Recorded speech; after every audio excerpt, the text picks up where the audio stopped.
स्वागत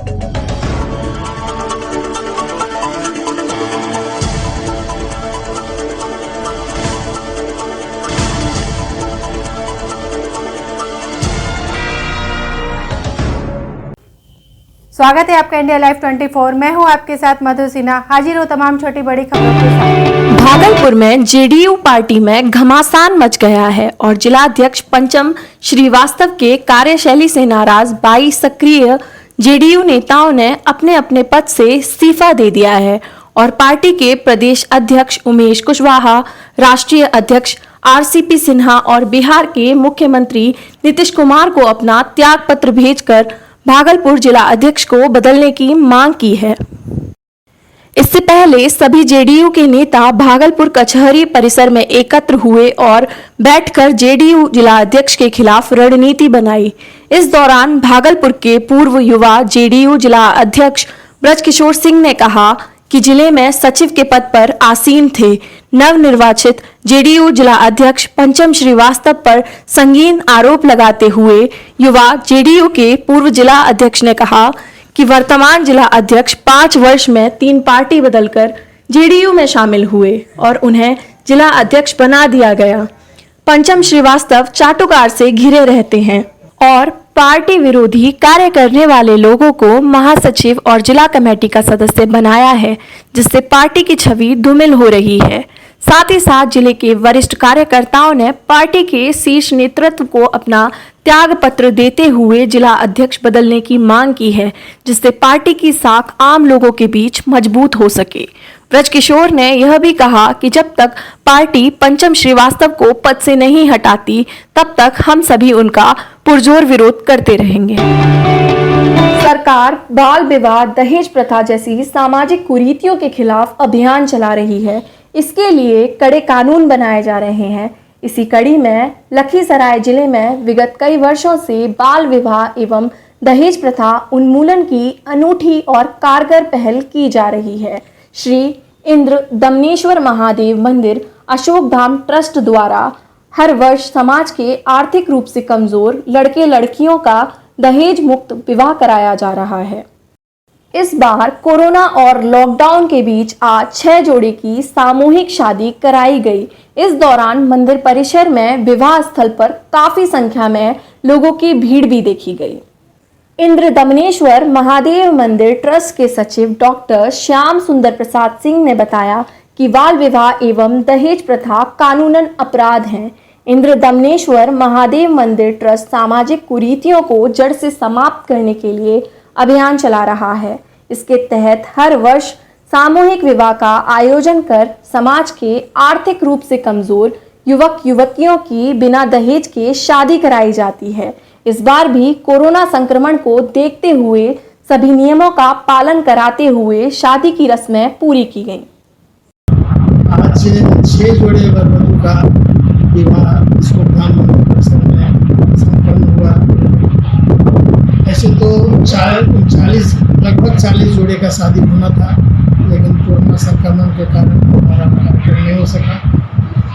आज का ये कार्यक्रम हमारे खगड़िया के श्री राजकुमार, डॉक्टर राजकुमार तुलसियान एवं अशोक कुमार अग्रवाल गढ़ा के इन्हीं के द्वारा ये कार्यक्रम आयोजित होता है। अशोक धाम ट्रस्ट केवल इस कार्यक्रम को आयोजित करती है। अभी तक हम लोग प्रत्येक वर्ष से शादियाँ कराते हैं। लगभग 1000 शादी तक हम लोग सामूहिक विवाह में करवा चुके हैं। इसमें हम लोग प्रत्येक जोड़े को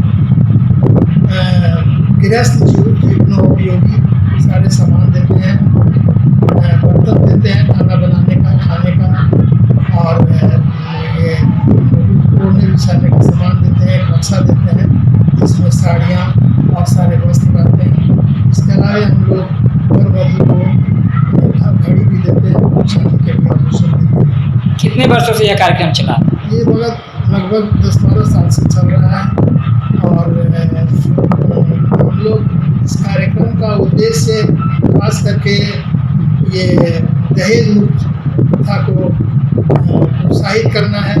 साथ साथ आर्थिक रूप से जो कमज़ोर है व्यक्ति वो इसका लाभ ले। हम लोग संपर्क करते हैं वैसे लोगों से जो कि बेटियों की शादी में परेशान रहते हैं, और उनको हम लोग इस कार्यक्रम के द्वारा मदद पहुँचाते हैं। साथ ही साथ महिला सशक्तिकरण के लिए ये कार्यक्रम हम लोग का होता है। साथ इसमें हम लोग उद्देश्य भी बताते हैं। शादी का उद्देश्य केवल संतति पैदा करना नहीं है, बल्कि अपने परिवार, अपने समाज, अपने राष्ट्र, अपने गांव के लिए उपयुक्त संतान पैदा करना है, सुसंस्कृत एवं अच्छे संतान पैदा करना है, ताकि अयोध्या में जिला पंचायत अध्यक्ष और ब्लॉक प्रमुख चुनाव में ऐतिहासिक जीत होने के बाद भाजपा के गोसाईगंज विधायक व महानगर अध्यक्ष ने खुशी जाहिर की है। विधायक इंद्र प्रताप तिवारी उर्फ खब्बू तिवारी ने कहा कि जीत जो 9 ब्लॉकों पर हुए हैं, हमारे कार्यकर्ता ने दिन रात अपना खून पसीना बहाकर जीत दिलाई है। खासकर हमारी गोसाईगंज विधानसभा में 3 की 3 सीटों पर भाजपा के प्रत्याशियों ने भारी मतों से जीत हासिल की है। एक कार्यकर्ता के रूप में हर व्यक्ति मेहनत करता है, चाहे MP, MLA हो या सामान्य कार्यकर्ता हो। दायित्व अलग अलग हो सकता है। कोई विधायक, सांसद, अध्यक्ष, कार्यकर्ता, पार्टी के सभी लोगों ने मेहनत की है, मेहनत का परिणाम मिला है। गोसाईगंज विधायक ने कहा, हम उत्तर प्रदेश के मुख्यमंत्री जी को, केंद्र में प्रधानमंत्री जी को बधाई देते हैं। यह जो जीत हुई है, अपने कार्यकर्ताओं के चरणों में हम भेंट करते हैं। वहीं भाजपा के महानगर अध्यक्ष अभिषेक मिश्रा ने भाजपा की इस प्रचंड जीत की बधाई दी। इस जीत का श्रेय प्रधानमंत्री जी की जन कल्याण योजना और उत्तर प्रदेश के मुख्यमंत्री जी की जन कल्याण योजनाओं को दी। जीत का श्रेय पार्टी के सभी कार्यकर्ताओं को दिया। वहीं पंचायत चुनाव की जो रणनीति थी, सबका साथ, सबका विकास और सबका विश्वास, इसको जीतने में हम सफल हो गए हैं। यही हमारी रणनीति है। उन्होंने कहा कि यह प्रचंड जीत साबित करती है कि भारतीय जनता पार्टी के लगभग 4.5 साल के कार्यकाल में उसने एक सफल कार्य किया है। देखिए, सबसे पहले तो आप सभी के चैनल के माध्यम से मैं भारतीय जनता पार्टी के इस प्रचंड विजय की सभी को शुभकामनाएं, बधाई देना चाहता हूं। जीत के श्रेय का जो विषय है, जीत का श्रेय माननीय प्रधानमंत्री नरेंद्र मोदी जी की जन कल्याणकारी योजनाएं, उत्तर प्रदेश के माननीय मुख्यमंत्री योगी जी की जन कल्याणकारी योजनाएं, उनको इस जीत का श्रेय है। और जीत का श्रेय हमारे असंख्य कार्यकर्ताओं को है, जिन्होंने परिश्रम की पराकाष्ठा करते हुए इस चुनाव में भारतीय जनता पार्टी को विजयी बनाया है। हमारे सभी कार्यकर्ताओं को जीत का श्रेय है। पंचायत चुनाव में विजय की जो रणनीति थी, वह रणनीति केवल इतनी है, सबका साथ, सबका विकास और सबका विश्वास। इसको हम जीतने में सफल हुए हैं। यही हमारी रणनीति है और इसी रणनीति के आधार पर हम जिले के पंचायत का चुनाव लड़े हैं पूरे उत्तर प्रदेश में। यह प्रचंड बहुमत यह साबित करता है कि भारतीय जनता पार्टी की सरकार के लगभग 4.5 वर्षों के कार्यकाल में ग्रामीण क्षेत्र की जनता को जो जन कल्याणकारी योजनाओं से लाभ हुआ है, उस लाभ के कारण जनता ने हमको चुना है। और मैं बहुत बधाई देना चाहता हूं उत्तर प्रदेश की संपूर्ण जनता जनार्दन को, अपने देवतुल्य कार्यकर्ता बंधुओं को और पार्टी के। गुमला में वर्षों से परामंदिर को श्रमदान कर ग्रामीणों ने अधूरा परामंदिर का निर्माण किया है। मामला चैनपुर प्रखंड के हर्रा टिंटांगर गांव का है, जहां भगवान जगन्नाथ मंदिर विगत कई वर्षों से अधूरा पड़ा हुआ था, जिसे ग्रामीणों ने श्रमदान कर मंदिर का निर्माण किया है। साथ ही पूजा पाठ कर भगवान जगन्नाथ के दर्शन किए। हर वर्ष रथ मेले का आयोजन होता है, जहां चैनपुर समेत अगल बगल के प्रखंड के सभी ग्रामीण यहां रथ मेले के दिन उपस्थित होकर रथ मेले को भव्य करते हैं। आज उसी एकता को और भव्य करते हुए सनातन धर्म विश्वासियों के द्वारा आपसी सहयोग और आर्थिक चंदा इकट्ठा कर मंदिर का सौंदर्यीकरण किया जा रहा है, जिसमें ग्रामीण बड़े ही खुशी के साथ अधूरे पड़े मंदिर को पूरा करने के लिए लगे हुए हैं। सभी के चेहरे पर खुशी दिखाई दे रही है। आज 3 पीढ़ी के बाद गांव के लोगों का सपना पूरा हुआ था, जिसमें गांव के सभी तरह के लोग बढ़ चढ़कर हिस्सा ले रहे थे। बता दें कि मंदिर के सामने का भाग अधूरा पड़ा था, जिसे रविवार को ग्रामीणों ने खुद के आर्थिक और श्रमदान पूर्ण ढलाई कर दिया गया। इस कार्य में पतरा टोली, हर्रा एवं बसर टोली के ग्रामीणों ने आपसी सहयोग से चंदा इकट्ठा कर मंदिर प्रांगण की ढलाई की। वहीं कुछ लोगों के द्वारा मंदिर निर्माण के लिए आवश्यक सामग्री भी दान की गई। बताते चलें कि हर वर्ष रथ यात्रा के दिन यहाँ भव्य मेले का आयोजन किया जाता है, जिसमें दूर दूर से लोग भगवान जगन्नाथ के दर्शन के लिए आते हैं। मंदिर की ढलाई में मुख्य रूप से मंदिर निर्माण समिति के अध्यक्ष जय विलास नायक, उपाध्यक्ष उपेंद्र बैगा, बलराम बैगा, सचिव वशिष्ठ नायक, कोषाध्यक्ष वीरेंद्र बैगा सहित गांव के लोग उपस्थित थे। परैया प्रखंड मुख्यालय से मात्र 2.5 किलोमीटर दूर विशुनपुर गांव में विकास की किरण नहीं पहुंची है। गांव के गलियों की स्थिति नारकीय है और नालियों का निर्माण नहीं होने के कारण बरसात का पानी गांव में जमा रहकर सड़ान पैदा कर रही है। हालत यह है कि गांव के स्कूल तक जाने के लिए भी पक्का रास्ता नहीं है। गांव वाले बताते हैं कि बारिश होने के बाद घरों से बाहर निकलना मुश्किल हो जाता है। खासकर बच्चों और बुजुर्गों को काफी परेशानी होती है। ग्रामीणों ने बताया कि गांव के किसी घर में सरकार द्वारा जारी शौचालय निर्माण का लाभ नहीं मिल पाया है।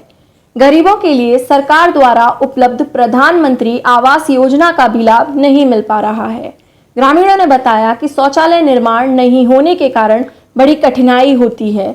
नल जल योजना की पहुंच यहां तक नहीं है, जिसके कारण पेयजल के लिए गांव में रहे इक्के दुक्के चापाकल ही सहारा है।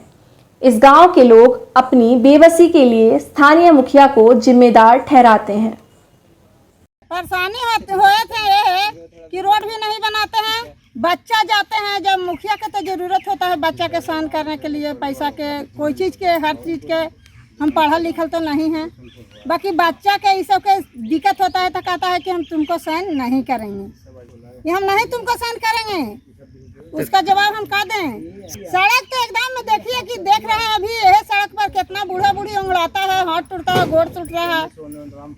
रोड बनावे कहें तो वह कह रहा है कि तुमको का गरीब है, तुमको बच्चा गरीब है, हमको बच्चा सबसे राजा है, नौकरी न है, हाथ कटल है, पढ़े वाला है, वो सब बच्चा कुछ अमीर है, गरीबे न है, तो कहता है कि तुम अपने से अथी बनाइए अमीर। चुनाव आने वाला है तो हम मुखिया के वोट नहीं देंगे। जो मुखिया संस्कारी है, सब कुछ देखेगा, उसके वोट देंगे, उसको वोट नहीं देंगे। दिक्कत है कि रोड एकदम खत्म हो रहा है, रोड खत्म हो रहा है। परसों की चप्पा पर के हमको इधर सीधा गोड़ पर से ही टूट गया, और इतना है कि टेम्पो भी चल नहीं पा रहा है। रोड इतना खत्म है। मुखिया जी कहाँ रोड बनाए हैं? मुखिया जी के काम है। मुखिया जी कहते हैं कि हमको काम नहीं है रोड बनाने के लिए, तो बनाता है कौन? जनता ही रोक देगा, करता ही वोट पड़ जाएगा, वोट पड़ेगा तो जा जनता यहाँ रोक देगा, ये नहीं वोट पड़ जाएगा। क्या समस्या आप लोग के यहाँ? ये सर अभी गांव में जो आप लोग आए हुए हैं, उस गांव का नाम है प्रभुआ। यहाँ पे नल जल, नली गली और रोड का काफ़ी समस्या झेलना पड़ रहा है, जो बच्चों को स्कूल जाने में भी काफ़ी दिक्कतों का सामना करना पड़ रहा है। और हम लोग सर गिरते पटकाते स्कूल तक जाता है बच्चा लोग। सर आज से लगभग 15 वर्ष से ये स्थिति है। इससे लमसम 4-5 गाँव के व्यक्ति हैं जो आते जाते से 5 गाँव के बीच में कम से कम भी तो 2500 के लमसम आबादी है। जल योजना की स्थिति ऐसा कि कोई यहाँ पे सुविधाएं नहीं नज़र पड़ रहा है, तो हम स्थिति क्या बताएं। यदि सुविधा रहता तो नल जल सामने आँखों के बीच में रहता। मुखिया जी के द्वारा तो कुछ कहना ही ना है। मुखिया जी के पास जाते हैं तो मुखिया जी भी कहते हैं कि होगा नहीं, इसलिए कोई जाना आना पसंद नहीं करता। यही प्रस्थान रखेंगे हम लोग, इसी बात को रखेंगे कि जो आप देख सकते हैं कि हम लोग के बीच में बच्चे के स्कूल जाने में कितना दिक्कत होता है।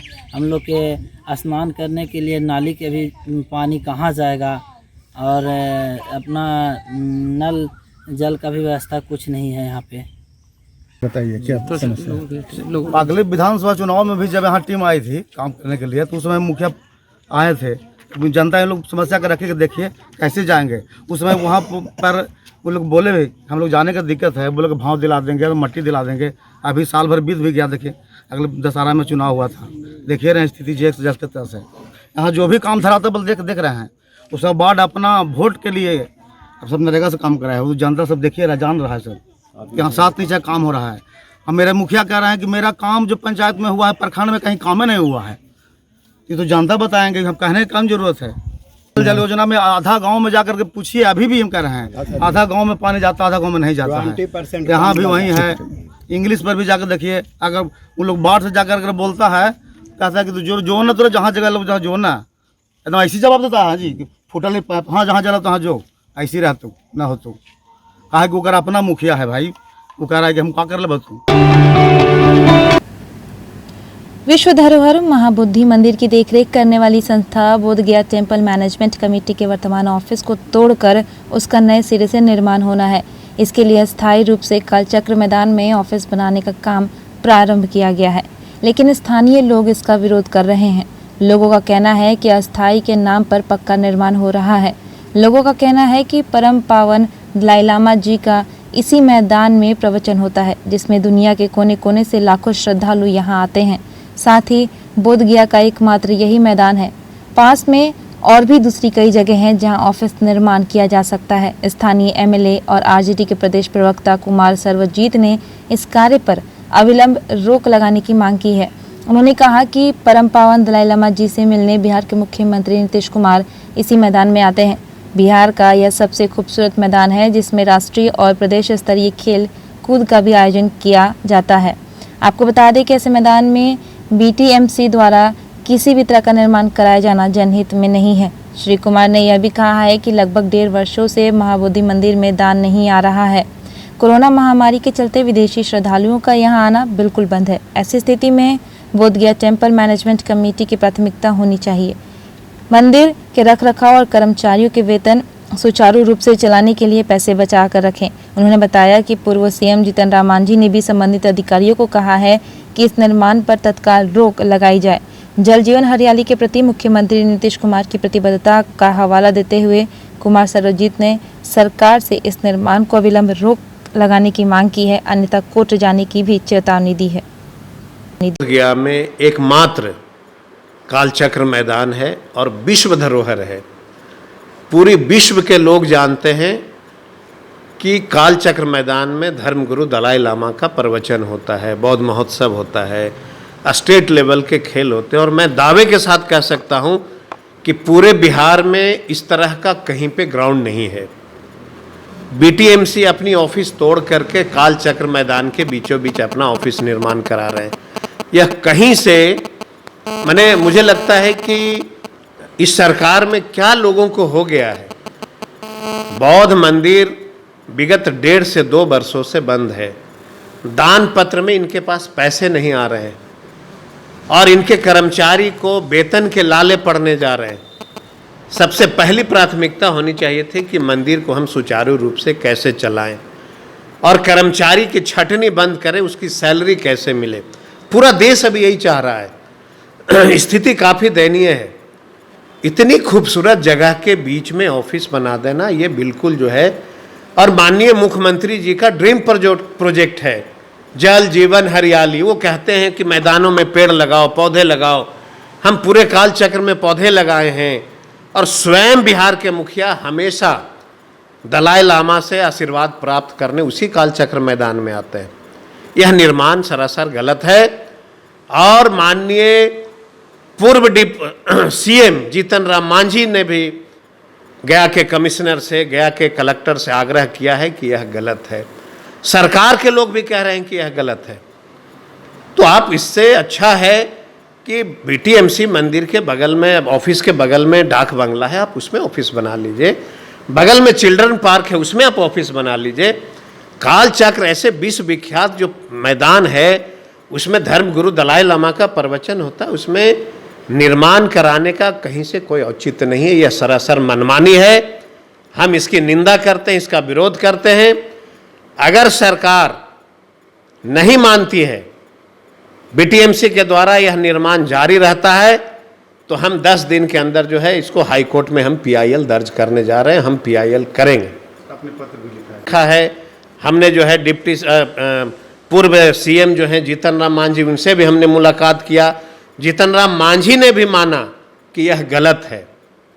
अगर आप जीतन राम मांझी ने आग्रह किया है, हम भी प्रशासन से आग्रह कर रहे हैं। सुबह भी हमारी मगध प्रमंडल के कमिश्नर से बात हुई है। हम सबसे आग्रह कर रहे हैं। हमारे पास लास्ट ऑप्शन है कि मेरी आग्रह को स्वीकार नहीं की जाएगी तो मैं हाई कोर्ट में PIL 10 दिनों के अंदर दर्ज करूंगा। आज के बुलेटिन में बस इतना ही। अपना ख्याल रखिए और देखते रहिए इंडिया लाइव 24।